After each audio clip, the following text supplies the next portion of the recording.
Hello everyone, Namaste. As हाम्रो topic of discussion रहेको छ kinematics, it is one of the very important topic in mechanics. So kinematics भन्नाले हामीले what you have to know is that it is the branch of mechanics that deals with the motion of an object without taking reference to the force which caused the motion. यसलाई सरल भाषामा बुझ्नु पर्दा kinematics भनेको यस्तो branch of mechanics हो जसले चाहिँ अब्जेक्टको मोसनको बारेमा स्टडी गर्छ, डिल गर्छ, तर त्यो अब्जेक्टको मोसनको कारण के हो त्यसको बारेमा त्यसलाई कन्सिडर गर्दैन। त्यस्तो ब्रान्च अफ मेकानिक्सलाई चाहिँ हामी के भन्छौँ? काइनेमेटिक्स भन्छौँ। र यहाँ मोसन भन्नाले हामीले के कुरा बुझ्नु पर्यो भन्दाखेरि यो मोसनको बारेमा यो मोसन हामीले जुन मोसनलाई कन्सिडर गरेका छौँ यसको मेजरमेन्ट अथवा कम्पेरिजनको लागि हामीले आफूलाई तीनटा जनरल प्रपर्टिज अफ मोसनमा रेस्ट्रिक्ट गर्नुपर्छ। Deal with the three general properties of the motion. त्यसमध्ये एउटा प्रपर्टी मोसनको के हुन्छ भन्दाखेरि हामीले डिल गर्ने one is we consider the motion and we take the motion that is in a straight line. Motion is in a straight line. It's one of the properties of motion that we deal here. The अर्को कुरा अघि भर्खरै मैले भने जस्तै forces that cause motion will not be taken into account. त्यो मोसनलाई कुन फोर्सले cause गरेको हो त्यसको बारेमा हामी स्टडी गर्दैनौँ। That will not be taken into account. र जुन अब्जेक्ट चाहिँ मोसनमा छ that is either a particle or a particle like object. That means moving object is either a particle or particle like object. यहाँ दुईटा भिन्न कुरा गर्यौँ हामीले, पार्टिकल र अर्को पार्टिकल लाइक अब्जेक्ट। पार्टिकल भन्नाले पोइन्ट लाइक अब्जेक्टलाई मान्छौँ, जस्तै इलेक्ट्रोन, प्रोटोन, न्युट्रोन्सहरू भए।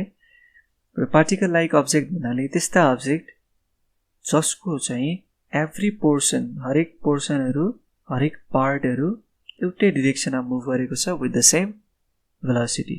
त्यस्तोलाई हामी पार्टिकल लाइक अब्जेक्ट भन्छौँ। र यहाँ काइनेमेटिक्सको स्टडी गर्नुपर्दा, काइनेमेटिक्सको बारेमा पढ्नुपर्दा हामीले छुटाउँदै नहुने विषय डिस्टेन्स र डिस्प्लेसमेन्ट। दुईटा कुरा एकदमै महत्त्वपूर्ण कुराहरू हुन्छन्, डिस्टेन्स र डिस्प्लेसमेन्ट। अब्जेक्टको मोसनको बारेमा स्टडी गर्दा हामीले डिस्टेन्स र डिस्प्लेसमेन्टको बारेमा कुरा गर्छौँ। र मैले यसको बारेमा स्केलर्स र भेक्टर्समा पनि भनिसकेको छु र यहाँ पनि फेरि दोहोऱ्याउँछु। पहिला सिम्पली यसको डेफिनेसन भन्नुपर्दा distance is simply the total length covered by an object. कुनै पनि अब्जेक्टले कति लेन्थ टोटल लेन्थ कति कभर गर्छ त्यसलाई नै हामी के भन्छौँ? डिस्टेन्स भन्छौँ। भने डिस्प्लेसमेन्ट भनेको difference of initial and final and initial points. That means it can also be said like the shortest distance between any two points हामी डिस्प्लेसमेन्ट भन्न सक्छौँ।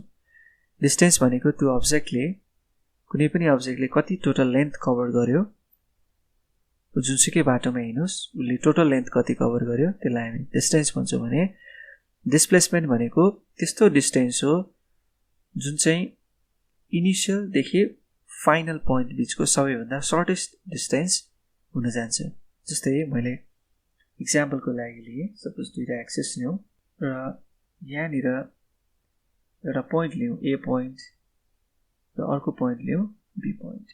यानि कि के मानौँ, अज्युम गरौँ भन्दाखेरि कुनै पनि t1 भन्ने टाइममा अब्जेक्ट एमा रहेछ, द्याट इज x1 पोइन्टमा पोजिसनमा ओरिजिनदेखि, र बी चाहिँ x2 पोजिसनमा छ,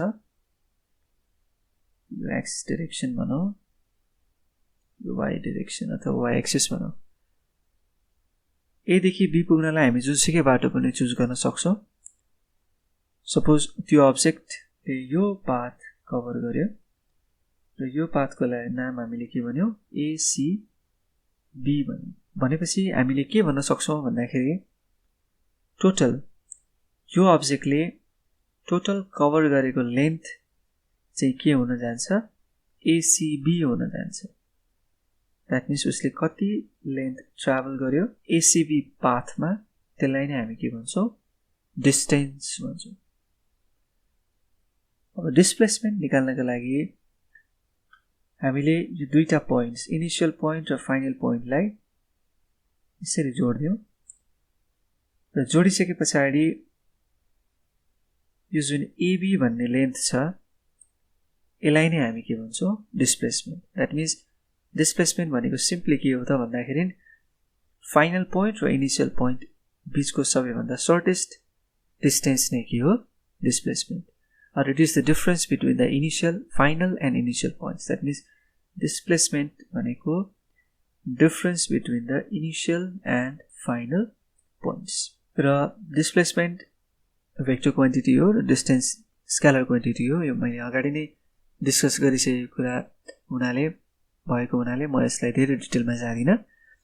र डिस्प्लेसमेन्टको डाइरेक्सन जहिले पनि इनिशियलदेखि फाइनलतिर डिरेक्टेड, फाइनल पोइन्टतिर directed huncha.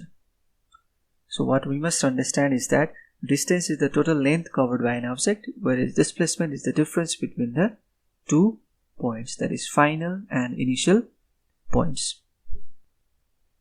So what is average speed? Average speed लाई symbolically हामी यसको तल AV लेख्ने गर्छौं र यसलाई define गर्नुपर्दा it is the ratio of total distance traveled by the object to the total time interval. यानी कि कुनै पनि वस्तुले कुनै पनि अब्जेक्टले डेल टी भन्ने टाइम इन्टरभलमा कति डिस्टेन्स कभर गर्यो, कति टोटल डिस्टेन्स कभर गर्यो, त्यसलाई नै हामी के भन्छौं एभरेज स्पीड भन्छौं। र average speed is a scalar quantity, it does not indicate the direction. Next one is average velocity. So what is average velocity? Average velocity लाई हामी VAV लेख्ने गर्छौं र यहाँ हामीले average velocity is defined as the ratio of the total displacement of an object to the total time interval, अथवा यसलाई x2 minus x1 divided by t2 minus t1 पनि लेख्न सकिन्छ। र अब नेक्स्ट क्लासमा हामी डिस्टेन्स टाइम ग्राफबाट एभरेज स्पीड, एभरेज भेलोसिटीलाई कसरी क्याल्कुलेट गर्ने, इलस्ट्रेट गर्ने with the help of graph, त्यसको बारेमा सिक्छौं। आजको लागि यति नै। Thank you very much for your attention and time.